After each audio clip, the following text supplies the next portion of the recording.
Nous allons aujourd'hui plonger au cœur des régions sauvages du Québec. Après une trilogie à succès comprenant Encabané, Sauvagine et Bivouac, la romancière canadienne Gabrielle Fil-Toshiba signe son premier recueil de poésie, La forêt barbelée, publié aux éditions Le Castor Astral.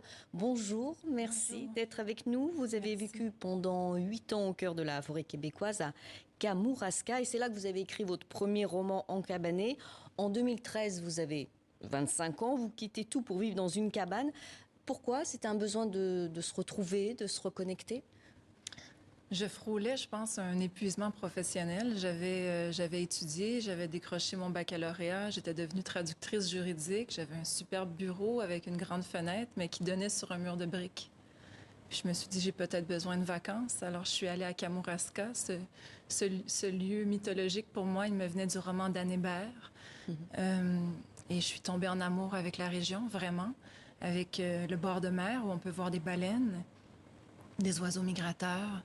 C'est de toute beauté. Faut y aller. Eh ben, Alors, vous étiez aussi ce week-end au Festival de littérature contemporaine de la BPI, au Festival Effraction, et vous avez présenté notamment La forêt barbelée. Dans ce recueil, vos poèmes sont répartis en 4 saisons. Vous écrivez « Nature d'amour, si tu m'aimes en retour, aide-moi. J'ai la phobie du noir des gens. J'essaye de faire ma forte. En même temps, j'ai peur à l'infini. » Depuis l'enfance, vous avez un lien fusionnel avec la nature. Qu'est-ce qu'elle représente pour vous? Un refuge. J'ai grandi à Montréal, donc tous les week-ends avec mes parents, on allait à la campagne. J'ai eu la chance d'avoir un chalet au bord d'un lac. Je jouais dans l'eau, je jouais dans la forêt, je construisais des petites cabanes. Puis je passais beaucoup de temps là à lire, dessiner, observer la faune avec ma petite sœur. Ça a été des moments très riches qui ont semé quelque chose en moi. Je savais que quand ça allait mal, je pourrais toujours retourner en forêt, me retrouver. Et c'est ça qui est arrivé vers 25 ans. Et là, vous avez choisi le poème. Pour quelle raison? Je pense que c'est la forme la plus pure d'expression, en fait, la plus nue. Après 3 romans où j'avais romancé un peu la réalité pour raconter mon militantisme pour la défense de l'environnement, j'avais besoin, je pense, de dire encore plus, que le « je » soit le vrai « je », que ce soit vraiment Gabrielle qui parle et non un personnage. Les peuples des Premières Nations ont eux aussi un lien vital et culturel avec la nature et la forêt, un rôle protecteur. Est-ce que vous pensez qu'on les écoute assez? Non, pas du tout. Pas du tout. Ils sont même en danger chez nous. Ils vivent encore plusieurs étapes d'un long génocide. J'ai honte, en fait, par association, d'en faire partie malgré moi. Je pense qu'on a beaucoup de choses à apprendre d'eux, notamment que chaque décision devrait être prise en tenant en compte les 7 prochaines générations. On détruirait moins l'environnement si on réfléchissait ainsi avec cette sagesse-là. Vous dites que naître au Québec, c'est une chance grandiose que l'on doit honorer. C'est encore et toujours la forêt qui nous sauvera. Selon vous, l'être humain se doit de protéger la nature en retour.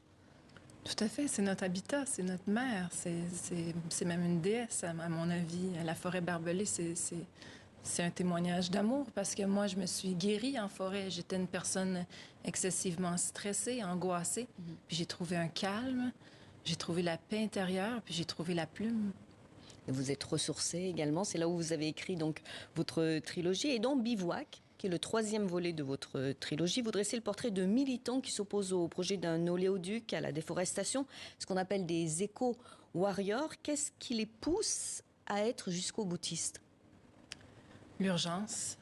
L'urgence, parce qu'au Canada, on voit à quel point les forêts reculent rapidement. Il y a eu les grands feux cet été, alors la forêt est menacée de toutes parts. Et moi, je vois vraiment dans ce mouvement-là d'occupation des forêts juste un témoignage d'amour pour le vivant. Puis c'est notre devoir en tant qu'animaux de préserver l'habitat pour nos petits et ceux d'après et ceux d'après. Et est-ce que être jusqu'au boutiste, ce n'est pas sans danger au Québec ou ailleurs? Oui, il y a des dangers, c'est certain. Je pense qu'on n'a pas une très longue espérance de vie quand on est un militant. Il y a des meurtres, il y a des disparitions, il y a des blessés qui tombent des arbres quand il y a des arrestations. Faut pas se leurrer, c'est pas sans danger, mais je pense que c'est essentiel. Puis ce qui est surtout crucial dans cette lutte, c'est de rester non violent, d'être ludique, artistique, stratégique, mais il faut pas être dans la confrontation. Et comment votre expérience, ce genre de littérature, peut servir la lutte pour la protection de la nature, aider à une prise de conscience? Je tente d'inspirer mon peuple. Je tente aussi de donner des armes intellectuelles à la jeunesse. Et je m'inspire énormément d'Henri David Thoreau dans cet esprit-là, parce que lui, il y a 200 ans, c'est le père de l'écologie. Il nous avertissait de ce qui allait advenir. Donc, j'essaie de faire ma contribution en tant qu'humble humaine. Et la langue québécoise, il faut le rappeler, est très riche et vous l'assumez parfaitement. Tout à fait. Il faut écrire de manière décomplexée. Elle est si belle, notre langue. Et la forêt barbelée, est-ce que ça a une signification particulière? Barbelée, prisonnière? Oui, barbelé, le fil barbelé dans un premier temps, parce que j'en ai cueilli énormément en forêt. Hein. Je recueillais les déchets qui étaient au sol, mais aussi barbelé parce que je voulais parler de cette végétation qui pousse une fois que les coupes rases ont eu lieu, une fois que les feux sont passés. Les premières plantes qui émergent, ce sont celles qui sont parées d'épines, hein, l'églantier, le framboisier, donc des plantes qui sont solides, qui sont féroces et qui protègent la terre comme un grand pansement. Merci beaucoup pour cet entretien, Gabrielle Filtoshiba. Je rappelle votre dernier ouvrage, La forêt barbelée, paru aux éditions Castor Astral. Merci beaucoup pour cet entretien. Merci.